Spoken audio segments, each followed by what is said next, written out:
తెలంగాణలో సంచలనం రేపిన phone tapping కేసులో కీలక పరిణామం చోటు చేసుకుంది. కేసులో ప్రధాన నిందితుడిగా భావిస్తున్న ఎస్ఐబి మాజీ చీఫ్ ప్రభాకర్ రావును భారత్ రప్పించే ప్రయత్నంలో కీలక ముందడుగు పడింది. ఇంటర్పోల్ గత మార్చి 10న జారీ చేసిన రెడ్ కార్నర్ నోటీసులు అమలు ప్రక్రియను తాజాగా అమెరికా ప్రభుత్వం ప్రారంభించినట్లు సమాచారం. ప్రభాకర్ రావును అమెరికా నుంచి భారత్ పంపించేందుకు యుఎస్ హోమ్ల్యాండ్ సెక్యూరిటీ ఏజెన్సీ చర్యలు తీసుకుంటున్నట్టు తెలుస్తుంది. గతంలో తనను పొలిటికల్ అసైలంగా గుర్తించాలని ప్రభాకర్ రావు అమెరికా ప్రభుత్వాన్ని కోరిన విషయం తెలిసిందే. దీంతో ప్రభాకర్ రావును రాజకీయ శరణార్థిగా గుర్తించకుండా ఫోన్ ట్యాపింగ్ అక్రమాలను నివేదిక రూపంలో దర్యాప్తు బృందం పంపింది.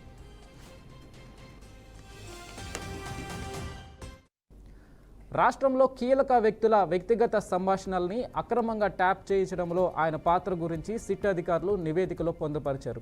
ఈ క్రమంలోనే US homeland security agency Prabhakar రావును భారత్కు డీపోర్ట్ చేసేందుకు కసరత్తు ప్రారంభించినట్టు తెలుస్తుంది. మరోవైపు అతను తప్పించుకునేందుకు ఉన్న దారులను క్లోజ్ చేసేందుకు సిట్ టీం బలంగా ప్రయత్నిస్తున్నట్టు తెలుస్తుంది.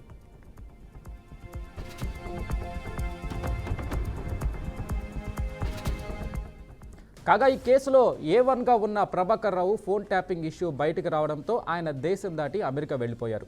ఈ క్రమంలో పోలీసులు దాఖలు చేసిన పిటిషన్పై నాంపల్లి కోర్టు నిర్ణయం వెలువరిస్తూ న్యాయస్థానం ఎదుట హాజరు కావాలని ప్రభాకర్ రావును కోర్టు ఇదివరకే ఆదేశించింది. ఒకవేళ హాజరు కాకుండా తప్పించుకుని తిరిగితే అఫెండర్గా ప్రకటిస్తామని హెచ్చరించింది. జూన్ 20 లోపు హాజరు కావాలని ప్రభాకర్ రావుకు నాంపల్లి కోర్టు ఆదేశాలు జారీ చేసిన విషయం తెలిసిందే. ఈ నేపథ్యంలో తాజాగా ఎస్ఐబి మాజీ చీఫ్ నివాసానికి నోటీసులు అంటించారు. Prabhakar Rao హాజరైతేనే phone tapping case కొలిక్కు వచ్చే ఛాన్స్ ఉంది. అయితే ఆయన స్వదేశానికి తిరిగి వస్తారా లేక మరేదైనా సాకుతో తప్పించుకునే ప్రయత్నం చేస్తారా అనేది వేచి చూడాల్సి ఉంది.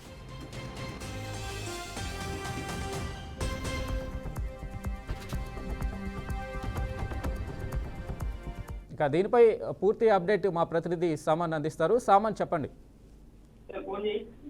వెంకట్, తెలంగాణ రాష్ట్రంలో సంచలనం రేపిన ఫోన్ ట్యాపింగ్ కేసులో కీలక పరిణామం చోటు చేసుకుందని చెప్పవచ్చు. ఈ యొక్క కేసులో ప్రధాన నిందితుడిగా ఉన్న ఎస్ఐబి మాజీ చీఫ్ ప్రభాకర్ రావు భారత్ రప్పించే ప్రయత్నంలో కీలక ముందడుగు పడిందని చెప్పవచ్చు. ఇంటర్పోల్ గత మార్చి 10న జారీ చేసిన రెడ్ కార్నర్ నోటీసులు అమలు ప్రక్రియను తాజాగా అమెరికా ప్రభుత్వం ప్రారంభించినట్లు సమాచారం ఉంది. అయితే ఈ యొక్క ప్రభాకర్ రావు గతంలో బీఆర్ఎస్ ప్రభుత్వంలో అనేక మంది చాలా మంది ఫోన్ ట్యాపింగ్లు ఎవరెవరి జరిగాయనేది మాత్రం ఆ యొక్క ఎస్ఐబిలో ఉన్న ప్రభాకర్ రావుకు మాత్రమే తెలుసు. ఎవరెవరి ఫోన్ ట్యాపింగ్ చేశాడు అనేది గతంలో అంటే గత ప్రభుత్వం బీఆర్ఎస్ ప్రభుత్వంలో ఉన్నప్పుడు కాంగ్రెస్ పార్టీకి సంబంధించిన వ్యక్తులను కానీ లేకుంటే బీజేపీకి సంబంధించిన వ్యక్తులను కానీ అంటే సినీ సంబంధించిన వ్యక్తులను కానీ వారి యొక్క ఫోన్లను ఫోన్ ట్యాపింగ్ చేసింది అనేది చెప్పవచ్చు. ఈ యొక్క ఫోన్ ట్యాపింగ్ అనేది చాలా అది ఎవరి ఫోన్ ట్యాపింగ్ చేశారంటే ఎవరైనా ఉగ్రవాదులు మన దేశానికి సంబంధించిన సమాచారాన్ని ఇతర దేశాలకు చెప్పే క్రమంలో అలాంటి వారిని ఫోన్ ట్యాపింగ్ చేస్తారు. అది కూడా దానికి సంబంధించి అన్ని పర్మిషన్లు తీసుకున్న తర్వాతనే ఆ యొక్క ఫోన్ ట్యాపింగ్ చేయడం జరుగుతుంది. కానీ వీరు మాత్రం తెలంగాణ రాష్ట్రంలో ఎవరెవరి రాజకీయ పార్టీల వ్యక్తులను లేకుంటే వారి యొక్క బంధువులను ఫోన్ ట్యాపింగ్ చేసింది అనేది ప్రధాన నిందితుడిగా ఉన్న ఆ యొక్క ప్రభాకర్ రావు అమెరికా వెళ్లిపోయాడు. అమెరికా వెళ్లిన తర్వాత తనను ఇండియాకు రప్పించే క్రమంలో ఈ యొక్క కాంగ్రెస్ ప్రభుత్వం ఒక ముందడుగు వేసిందని చెప్పవచ్చు. గతంలో బీఆర్ఎస్ ప్రభుత్వం ఎవరెవరి ఫోన్ ట్యాపింగ్ చేశారు అనేది కీలక పరిణామం చోటు చేసుకుంది. ఖచ్చితంగా ఎవరెవరు దీంట్లో ప్రమేయం ఉన్నారు, ఎవరు చెప్తే ఈ యొక్క ఫోన్ ట్యాపింగ్ చేశారు అనేది కీలక పరిణామంగా ఈ యొక్క ప్రభాకర్ రావును విచారిస్తే తప్ప ఇది పూర్తిగా ఒక కొలికి రాదని చెప్పవచ్చు. ఖచ్చితంగా ప్రభాకర్ రావును అమెరికా నుండి ఈ యొక్క ఇండియాకు రప్పించడానికి మాత్రం ఖచ్చితంగా ఈ యొక్క కాంగ్రెస్ ప్రభుత్వం తీవ్ర ప్రయత్నాలు అయితే చేస్తుంది. మనం చూసినట్లయితే నాంపల్లి పోలీస్ స్టేషన్ దానికి సంబంధించి ఆ యొక్క ప్రభాకర్ రావు ఇంటికి వెళ్తే ఇంట్లో ఎవరు లేకపోవడంతో వారి యొక్క ఇంటికి ఆ యొక్క నోటీసులు అంటించారు. ఖచ్చితంగా జూన్ 20 తారీఖున ఈ యొక్క ప్రభాకర్ రావు ఖచ్చితంగా హాజరు కావాలనేది మాత్రం దానికి సంబంధించి నోటీసులు అందించారు.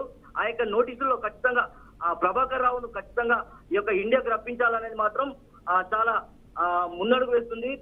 ఖచ్చితంగా మనం చూసినట్లయితే ఈ యొక్క కేసులో A1గా ఉన్న Prabhakar Rao phone tapping issue బయటకు రావడంతో ఆయన దేశం దాటి అమెరికా వెళ్లిపోయారు. ఈ క్రమంలో పోలీసులు దాఖలు చేసిన పిటిషన్ పై నాంపల్లి కోర్టు నిర్ణయం వెలువరిస్తూ న్యాయస్థానం ఎదుట హాజరు కావాలని ప్రభాకర్ రావును కోర్టు ఇదివరకే ఆదేశించింది. ఒకవేళ హాజరు కాకుండా తప్పించుకునే తిరిగితే అపరెంటెడ్ గా ప్రకటిస్తామని హెచ్చరించింది. జూన్ 20 లోపు హాజరు కావాలని ప్రభాకర్ రావుకు నాంపల్లి కోర్టు ఆదేశాలు జారీ చేసిన విషయం తెలిసిందే. ఈ యొక్క నేపథ్యంలో తాజాగా ఎస్ఐబి మాజీ చీఫ్ నివాసానికి నోటీసులు అంటించారు.